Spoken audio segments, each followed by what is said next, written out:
बिस्मिल्लाहिर्रहमानिर्रहीम। अस्सलाम वालेकुम। उम्मीद करती हूँ सब देखने वाले ठीक ठाक और खुशबाश होंगे। आज मैं आपके साथ शेयर करूँगी वाहिद जमा का एक छोटा सा रूल। अगर आप बच्चों को ये रूल सिखा देंगे और उन्हें एक दो अल्फाज की प्रैक्टिस करवा देंगे तो बच्चा खुद आपको वाहिद जमा लिख के दिखाएगा, वो भी बगैर गलती के। एक से ज़्यादा चीज़ों के लिए अलिफ़ और हे वाले लफ्ज़ों में, यानी ऐसे अल्फाज जिनके एंड में अलिफ़ और हे आता हो, उनमें अलिफ़ और हे को बढ़िए में तब्दील करते हैं। फॉर एग्ज़ाम्पल, चीता, चीता के एंड पे अलिफ है तो बच्चा इसको चेंज करके चीते, ते बढ़िए ते लिखेगा। बल्ला, बल्ला के एंड पे भी अलिफ है तो इसको बल्ले। केला, केले। घोड़ा, घोड़े। अब बस्ता जो है इसके एंड पे हे है, गोल हे जब किसी लफ्ज़ से मिलता है तो वो इस तरह की शक्ल इख्तियार कर लेता है, बस्ता, बस्ते। चलें फातिमा स्टार्ट करें। एक तारा, तीन तलिफ्ता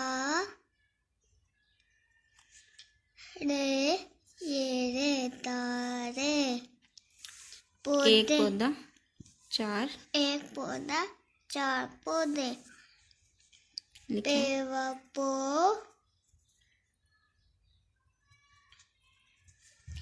दाल, नुक्ते कितने?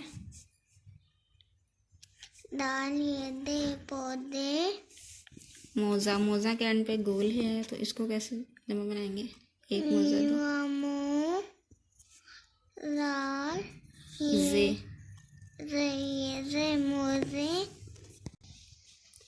एक ताला, एक ताला छः तौले, तेलिफ्ता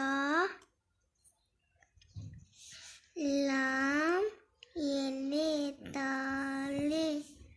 अब ये जो किताब है, एक किताब, इसमें चूँकि एंड पे ना तो अलिफ आ रहा है ना हे आ रहा है तो इसकी जमा जो है डिफरेंट होगी। एक किताब, पांच किताबें।